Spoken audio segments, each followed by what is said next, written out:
Welcome to another episode of The Political Empire. I'm John Bender from the Press Enterprise. Today we're going to be talking to Ben Goad in Washington, D.C., Jim Miller in Sacramento, Alicia Robinson here. We'll be discussing issues such as the Department of Fish and Game Commissioner who shot a lion, the COPS community-oriented policing grants, along with Tim Donnelly's gun at the airport, and other issues. Ben Goad from Washington, how are you? I'm doing fine, John. How are you? Ben's been covering the debate in Washington over a federal program that pays for some local police salaries. Ben, how does that work? Right. Well, the COPS hiring grant program started all the way back during the Clinton administration when crime rates were a lot higher than they are today.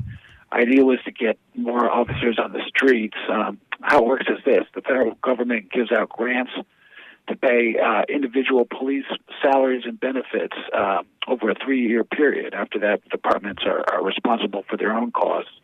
And over the years, several inland police departments have been awarded these grants. Last 2 years alone, 6 departments across the area received more than $11.5 million for 32 officers.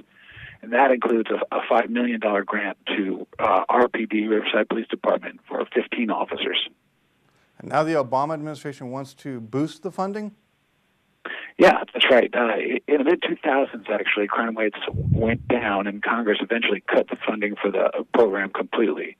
President Obama restarted it as part of the 2009 stimulus bill, but funding was decreased this year. Now Obama wants to boost it significantly from about $166 million to a little over $257 million. That increase was part of the budget proposal that the administration released last month. And there's been some opposition, I understand. Yeah, there has in Congress. Since the program was started to reduce crime, and now crime is down, some members of Congress, they don't see a need to keep it going. What their argument is that it has become a jobs program and that the federal government shouldn't be responsible for paying local police salaries. Also, the Government Accountability Office, GAO, just came out with a report identifying areas of the federal government where programs unnecessarily overlap, and this was among them. That's very interesting, Ben. What's been the local reaction? Well, you know, I spoke earlier this week to the assistant police chief at Riverside PD, Christopher Facino. He said that the program has been absolutely vital for the department.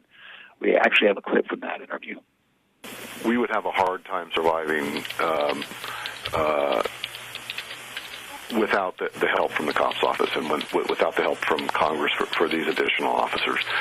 In my opinion, which is 27 years, and I would say that's 27 years more than any congressman spent as a police officer, we needed these funds, and we needed these police officers on the street. I have definitely seen an impact in reducing crime and a presence on the street. And, you know, there's something to say about making your community feel safer also. The perception of crime can be just as daunting on a community as is actual crime. If you don't feel safe walking your dog at 10 o'clock at night, then you're not safe because you don't go outside to enjoy that freedom. Well, what happens next? Well, John, we're still at the beginning of the budget cycle. The Obama administration has obviously put out their request, and last week the director of the COPS program testified in defense of it in front of a House committee here in Washington. Now it'll be up to Congress to take all that into consideration as they put together the budget over the next few months. So it'll be interesting to see whether it makes it through the cycle. Very interesting. Thank you, Ben. And when we come back, we will be talking to Jim Miller from Sacramento. We cover the issues you care about. Here at the Press Enterprise and PE.com, local news matters whether you live along Route 66 or on Main Street. We provide regional analysis and in-depth investigation of issues like education, transportation, the environment, and much more. Important matters are covered here. That is how we keep you connected to your community. The Press Enterprise and PE.com. For home delivery, call 1-800-794-NEWS. Welcome back to The Political Empire. I'm John Bender. I'm now talking with Jim Miller in Sacramento. Jim, how are you? Good, John. Jim, Thanks for having me. Oh, you're welcome. Jim, I know usually the action is up there, but today in Riverside, we had a State Department of Fish and Game hearing. Why was that of interest? Well, it's of interest because of the commission's president, a gentleman from Upland named Dan Richards.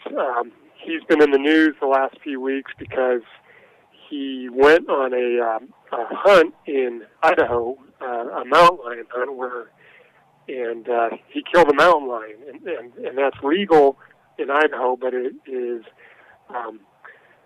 not allowed in California. And a photo of Mr. Richards and the dead mountain lion appeared on a blog and has since created quite a controversy. Some members of the legislature, 40 members of the state assembly, signed a letter asking Mr. Richards to step down. He has refused to do so. And so today's meeting in Riverside was the first time that Mr. Richards had appeared publicly since the whole thing blew up. And how did that go, Jim? There were dozens of people from both sides of the issue who showed up. You had people representing hunter and fishing groups who spoke on behalf of Mr. Richards, and then you had critics of his from animal rights and environmental groups calling on him to step down. What do you think the ultimate result will be? Will they be able to force him to resign? It is unclear. At this point, I think it's going to be in the legislature's hands. There is perhaps a possible effort in the state assembly to put a measure on the floor that would take Mr. Richards off the commission. It's unclear when that would actually be brought onto the floor. In the Senate, meanwhile, Senate President Pro Tem Darrell Steinberg has seemed reluctant to take that up in his House. He said he wants to stay focused on things like the economy and job creation. Meanwhile, in Sacramento, Assemblywoman Norma Torres, a Democrat from Pomona, has introduced a bill that would require police to arrest anyone who brings a gun into an airport. What's that in response to? Well, yeah, this bill follows a January 4th incident in which someone named Tim Donnelly, Twin Peaks Republican, was stopped while going through security at Ontario Airport. Officers found a loaded .45 caliber handgun in his briefcase. Donnelly said it was a mistake. He was cited. He caught the next flight to Sacramento where the legislature was in session. Other people committing the same violation, however, have been arrested and taken to county jail. Torres District, which is next door to Donnelly's, by the way, includes Ontario Airport. And her bill, if it had been in law at the time, would have meant Donnelly would have been arrested and taken to jail. And more significantly, perhaps, it would ban him, if he was ultimately convicted of the misdemeanor charge, it would ban him from entering the airport again. And, I mean, that would be a long drive to another airport. What has Donnelly said about the Torres bill? He has called it petty and a waste of legislative time and resources. So it seems there are maybe some hard feelings between the two. How would you judge the bill's prospects? Does it have any chance of getting anywhere? Well, I mean, it certainly has a better chance than if a Republican proposed the same thing. But the bill also would create a new crime and potentially new cost pressures. And that's not something Democrats have been that keen on doing when they are cutting other programs. Also, the idea of taking away officer discretion at a crime scene is something that law enforcement groups have sometimes had problems with. So its ultimate fate is unclear, but regardless, it should be interesting to sit in on the next meeting of the Inland Southern California Caucus. Thank you, Jim. All right, thanks for having me. And when we come back, we'll be talking to Alicia Robinson. We are your breaking news leader. When news happens, stay up to date with expanded coverage in the Press Enterprise delivered to your home. Follow the story throughout the day on PE.com. Receive news updates in your inbox or on your mobile device. That is how we keep you connected to your community. The Press Enterprise and PE.com. For home delivery, call 1-800-794-NEWS. Welcome back to the Political Empire. I'm John Bender. I'm now talking with Alicia Robinson, who covers Riverside for the Press Enterprise. Hello, Alicia. Governor Brown stopped by Riverside for 2 days last week. He went to a fundraiser for San Bernardino County District Attorney Mike Ramos, and he also went to a plastics recycling plant. He toured that. We knew about those visits, but we didn't know that he was going to drop by the Press Enterprise to talk about his tax measures and some other issues. What did he talk about? What were the highlights?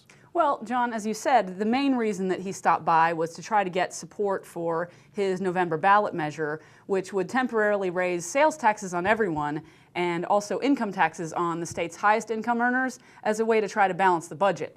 But the thing of probably the most interest to people in Riverside that he said was we asked him whether he would support the UC Riverside Medical School. Now, just a week earlier, Senator Dianne Feinstein had been in town, and she had urged people to contact the governor and ask him to give $15 million in the budget to the medical school, which has not been able to open as scheduled because they can't get the required funding.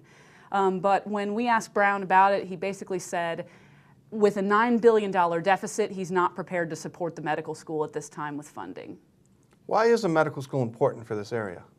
Well, the supporters of the school say not only is there a shortage of medical personnel, specifically in the inland area, but also they look at it as something that's going to drive the economy by helping to create additional jobs and spending in the area.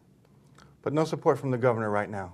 Not right now, although he didn't rule it out completely. He just said not at this time.